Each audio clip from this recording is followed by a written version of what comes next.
The year is 1971. In the middle of a hot desert in Iran, there is a city made of silk. Not real houses, but huge, beautiful tents made of silk. Inside, there is the most expensive food, the most expensive wine, and 600 singing birds brought from Europe. Who is there? The Shah of Iran, Mohammad Reza Pahlavi. Next to him are American generals, Israeli generals, kings and presidents from all over the world. They are celebrating 2,500 years of the Persian Empire. The Shah thinks he is the new king of the world. He thinks Iran will be the next superpower. Now cut to 8 years later, 1979. The same Shah is dying of cancer, alone, in exile in Egypt. No one wants him. His golden palaces in Tehran are now taken over by angry young men with beards. The American and Israeli friends who were clapping for him in the desert are now called the Great Satan and the cancerous tumor on Iranian TV. What happened? How did Iran go from being the best friend of America and Israel to being their biggest enemy? People think the war between Iran, Israel, and America started in 2026 when missiles flew over the Strait of Hormuz. That is not true. This war started in 1979 with a cassette tape, with a revolution, and we are still living in that war today. To understand the hate today, you have to understand the love before. Let's go back to 1953. Iran had a prime minister named Mohammad Mossadegh. He was very popular. He was democratic. He said a simple thing. Iranian oil should be for Iranian people, not for British companies. Britain and America did not like this. So the CIA in America and MI6 in Britain did a secret operation called Operation Ajax. They paid people to protest, they bribed army generals, and they removed Mossadegh from power. They brought back the young Shah. From that day in 1953, the Shah knew America gave him his throne, so he must obey America. For the next 25 years, from 1953 to 1979, Iran was America's #1 friend in the Middle East. America gave Iran everything. The best weapons. For example, the F-14 Tomcat fighter jet. At that time, it was the most advanced fighter jet in the world. Only 2 countries had it, America and Iran. Not even England or Germany had it. 80,000 American advisors lived in Tehran. They taught the Iranian army. They lived in nice houses. They shopped in special American supermarkets. America also created SAVAK. SAVAK was the Shah's secret police. The CIA and Israeli Mossad trained SAVAK. Their job was to find and punish anyone who was against the Shah, especially communists and religious people. Now what about Israel? The friendship between Israel and Iran was even deeper, but it was secret. Why secret? Because all Arab countries were enemies of Israel. They were fighting wars against Israel. But Iran is not Arab, it is Persian. So it could be a friend. And it was the best friend. 70% of all oil that Israel used came from Iran. It came through a secret pipeline from Eilat to Ashkelon. Normal people didn't know about it. Israel sold weapons to Iran. Israel trained Iranian soldiers. Israeli intelligence, Mossad, and Iranian intelligence, SAVAK, shared secrets every day. They even had a secret joint project to build ballistic missiles together. It was called Project Flower. The Shah had a big dream. He called it the Great Civilization. He wanted Iran to be like France or Germany, secular, modern, powerful. He gave women the right to vote. He built universities. He bought billions of dollars of weapons. But he made 2 big mistakes that killed him. Mistake number 1 was money. The oil money was huge, billions of dollars. But it only went to rich people, to palaces, to big parties, to the army. Normal people in villages in the south of Tehran had no electricity, no clean water, no school. The gap between rich and poor became huge. Mistake number 2 was religion. The Shah thought Islam was old and backward. He banned the hijab at universities.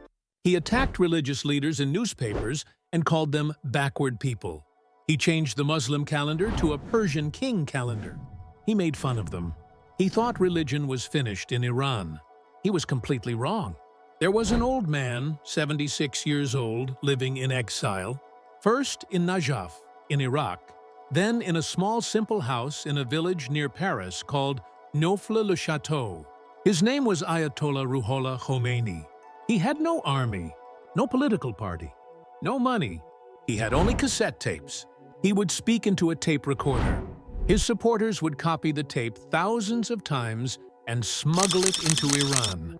In bazaars, in taxis, in mosques, in kitchens, people would listen to his voice. His message was very simple and very powerful. The Shah is a traitor. The Shah is a puppet of America.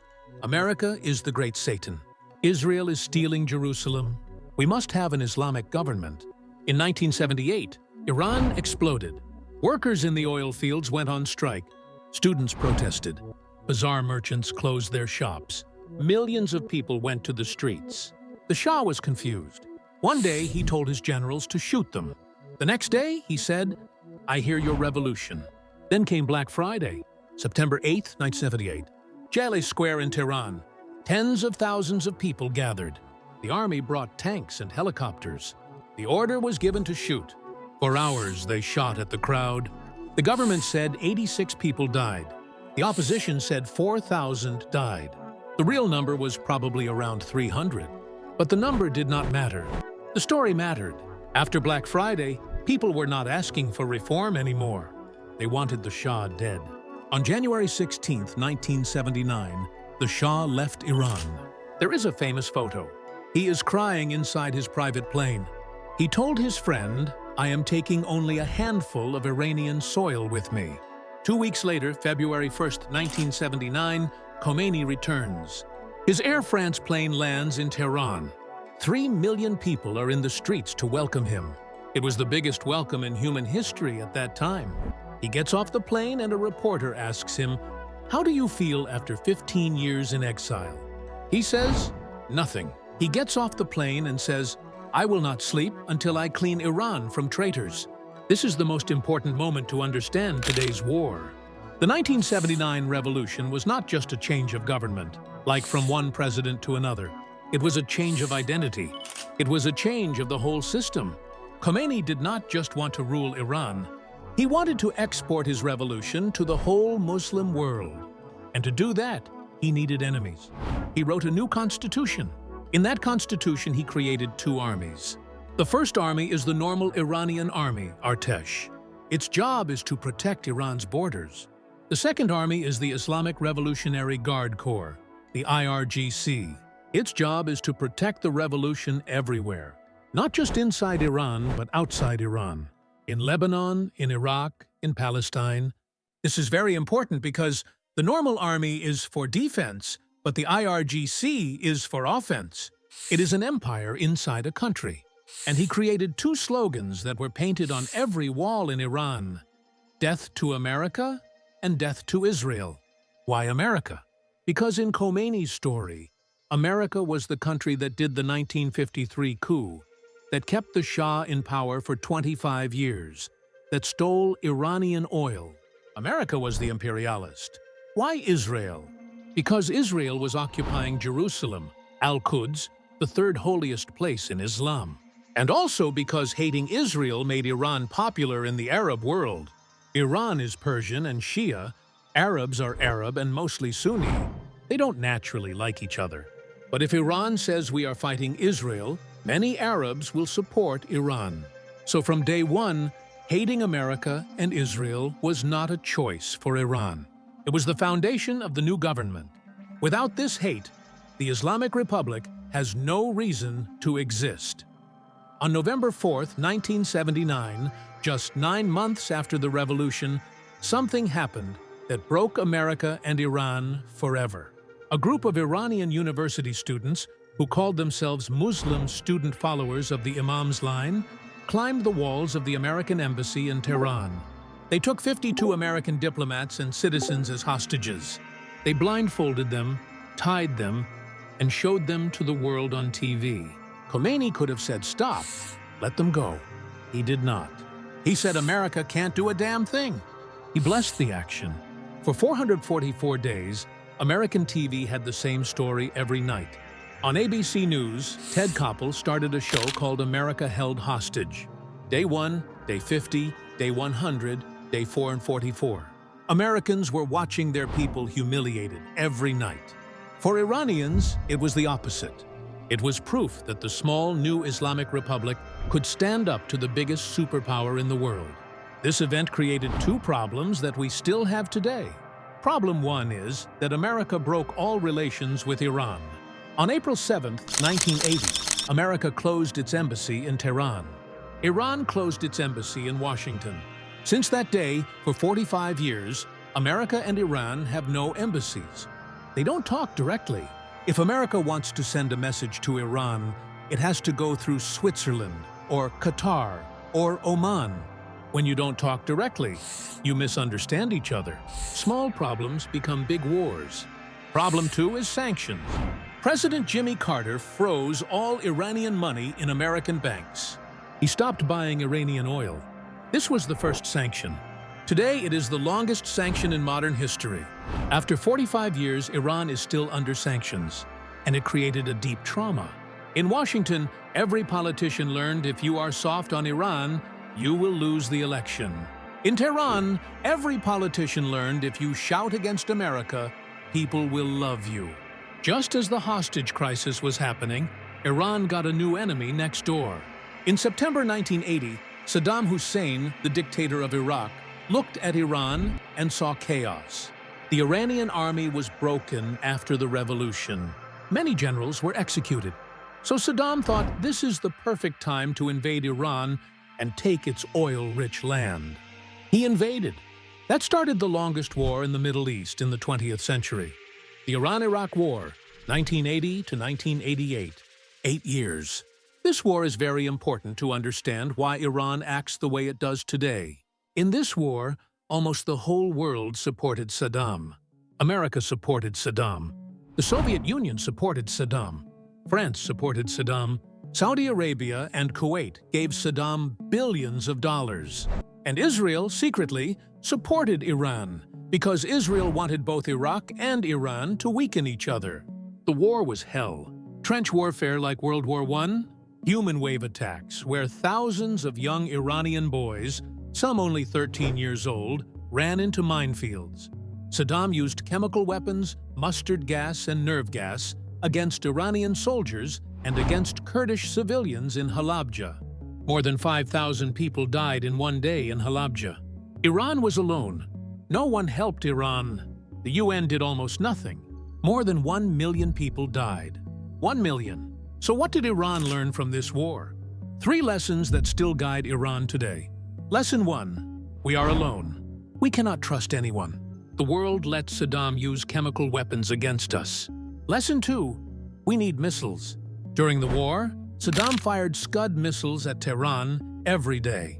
This was called the War of the Cities. Iran had no missiles to respond. So after the war, Iran decided we must build our own missiles, thousands of them, so no one can ever bomb Tehran again without punishment. Lesson 3. We need proxies.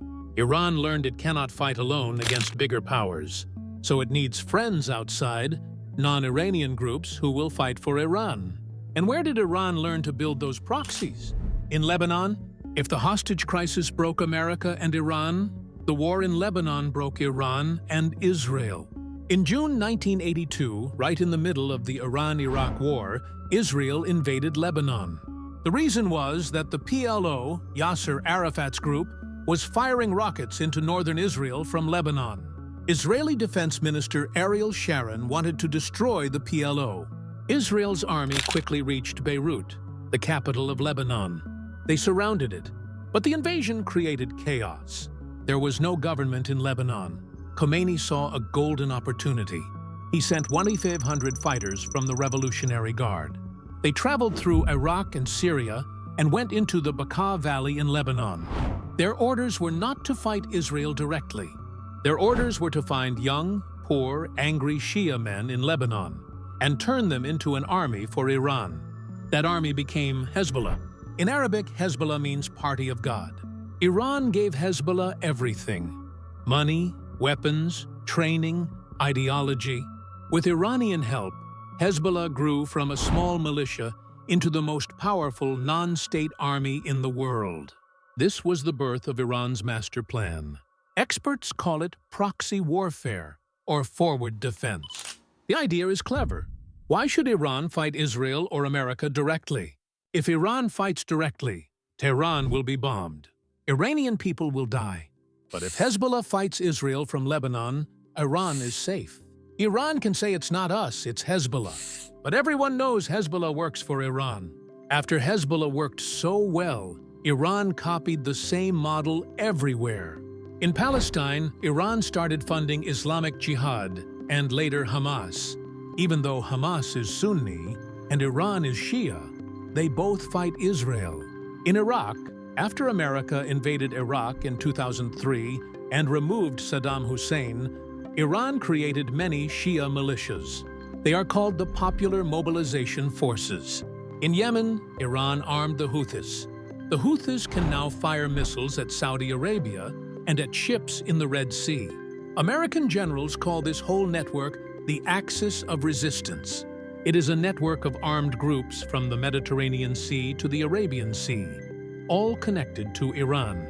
This is why a war that starts in Gaza in 2023 can become a war in Iraq, in Yemen, and in Iran in 2026, because it's all one network. For Israel, the birth of Hezbollah was a strategic disaster. In 1970, Israel had no enemy on its northern border. By 1985, it had the most dangerous guerrilla army in the world, 30 kilometers from its border, sworn to destroy it. In 1991, something big happened.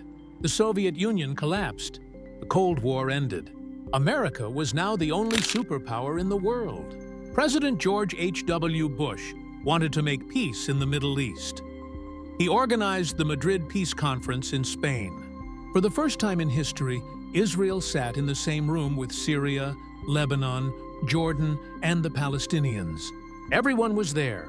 It was historic. Everyone except one country, Iran. Iran was deliberately not invited. The Americans thought Iran is a troublemaker. They don't want peace. We can make peace without them. From Tehran's point of view, this was terrifying. Think about it. If Israel makes peace with Palestinians, with Syria, with Jordan, with Lebanon, then what is Iran's job? Iran says we are fighting Israel. If there is no fight anymore, Iran becomes irrelevant. Iran will be just a Persian Shia country surrounded by Arabs who have made peace with Israel. It will be isolated and weak. So Iran made a decision. We will destroy any peace process that does not include us. We will be the spoiler. In 1993, when Israeli Prime Minister Yitzhak Rabin and Palestinian leader Yasser Arafat signed the Oslo Accords on the White House lawn, with President Clinton clapping, Iran completely rejected it. Iran increased money and weapons to every group that was against Oslo. Hamas and Islamic Jihad started a wave of suicide bombings inside buses and cafes in Israel. The goal was to make Israelis scared and to make them think peace is impossible. And it worked. The peace process died. Yitzhak Rabin was assassinated by an Israeli extremist. The Second Intifada started, and Iran got what it wanted. It proved that you cannot make peace in the Middle East without Iran. If you try to ignore Iran, Iran will burn your peace down. This is a pattern that repeats again and again. Every time America tries to build a new order in the Middle East without Iran, Iran destroys it to prove it is still important. September 11, 2001 changed everything. After 9/11, Iran actually helped America. Iran hated the Taliban in Afghanistan because the Taliban hated Shia people. So Iran gave intelligence to America to help America invade Afghanistan and remove the Taliban. Iran thought we are helping America, so America will be our friend. But then, in January 2002, President George W. Bush gave his State of the Union speech. He said Iran, Iraq, and North Korea constitute an axis of evil, arming to threaten the peace of the world. In Tehran, there was panic. Look at the map. In October 2001, America invaded Afghanistan to the east of Iran. In March 2003, America invaded Iraq to the west of Iran. American soldiers were now on both sides of Iran. Tanks, planes, 150,000 soldiers. Iranian leaders, especially Supreme Leader Ali Khamenei, thought we are next. America will invade us too. They looked at two examples. Saddam Hussein in Iraq did not have a nuclear weapon. America invaded him and hanged him. Kim Jong-un in North Korea does have a nuclear weapon. No one invades North Korea. The lesson was clear. If you want to survive, you need a nuclear weapon, or at least the ability to build one quickly. It is insurance. So Iran restarted its secret nuclear program. It built Natanz, a huge underground factory to enrich uranium. It built Fordow, another enrichment site deep inside a mountain, so Israel cannot bomb it. It built Iraq, a heavy water reactor. For America and Israel, this was a red line. They said an Iran with a nuclear bomb can give a bomb to Hezbollah. It can control the Persian Gulf. It can destroy Israel. We cannot allow it. So from 2002 to 2015, there was a secret shadow war. No one declared war, but everyone was fighting in secret.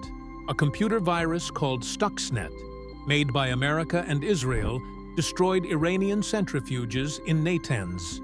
Iranian nuclear scientists were assassinated in Tehran, on motorcycles with bombs. America put sanctions on Iran that cut Iran's oil exports by 80%.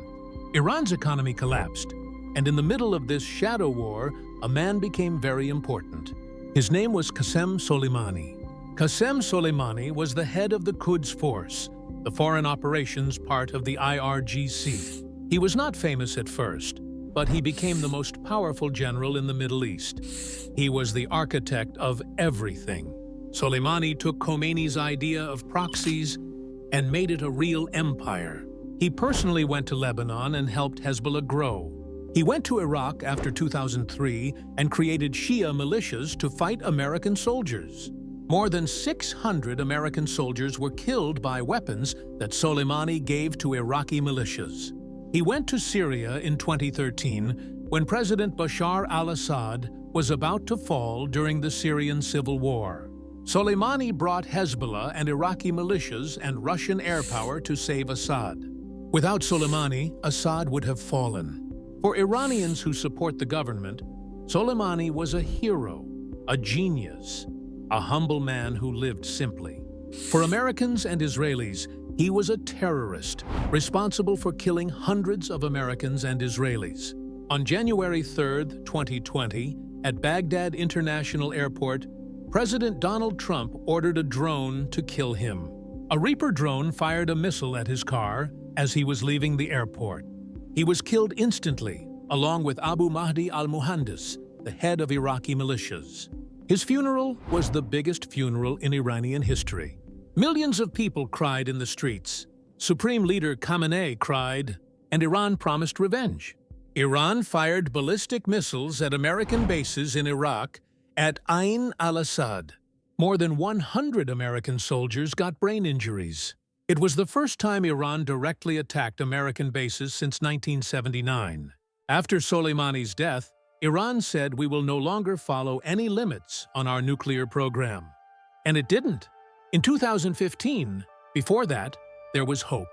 President Barack Obama in America and President Hassan Rouhani in Iran, both relatively moderate, did secret talks in Oman.